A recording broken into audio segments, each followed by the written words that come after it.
We all get bored with breakfast. This delicious cranberry cinnamon walnut bread is so easy to make.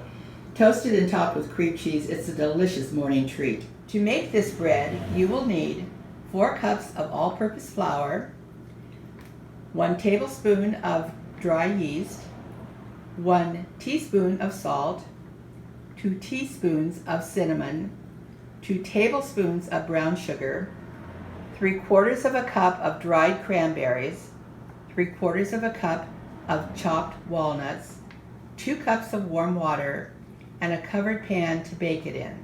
The first step is to proof your yeast.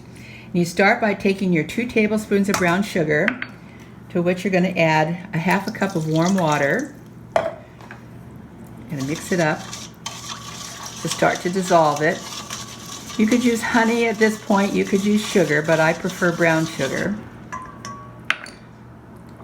1 teaspoon of salt. Again, mix it.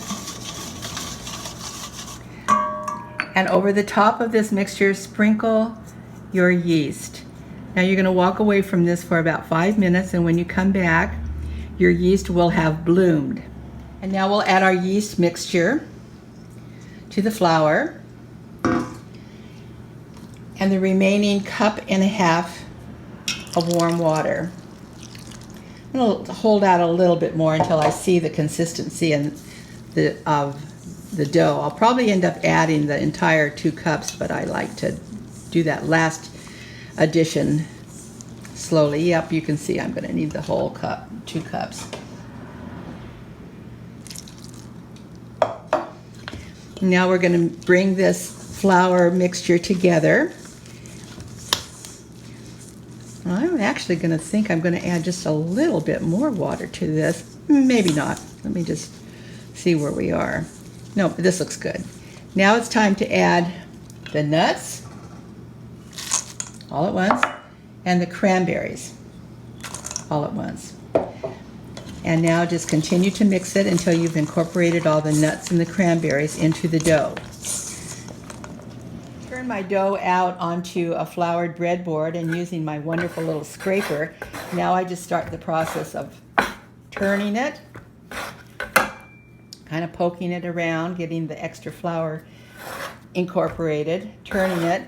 This is also a very sticky dough, but any sticky dough will start to become more elastic as you work with it, as the gluten forms and starts to give it body and structure.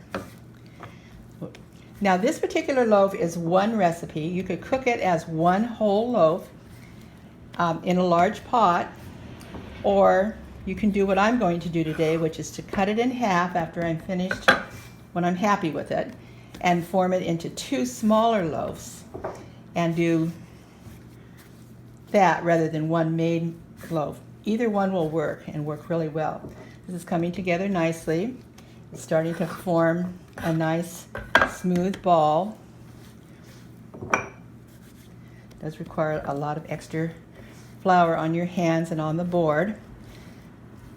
I'm happy with this, so now I'm going to take my scraper and absolutely cut it in half.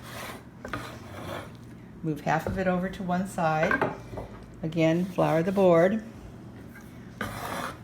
and start working with the smaller balls until they form a nice round ball. Form our loaves into 2 beautiful round balls, and I'll place each one in a prepared bowl, which I will then cover and let rise for 3 to 5 hours.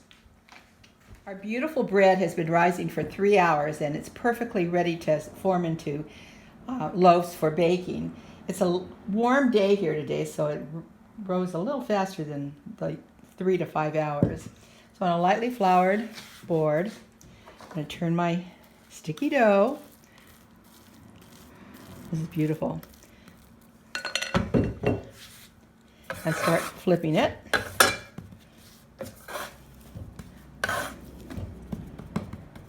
Flattening it down, turning it, flipping it, shaping it with my hands, turning it. You can see the stickiness is starting to go away. In fact, it's not sticky at all anymore.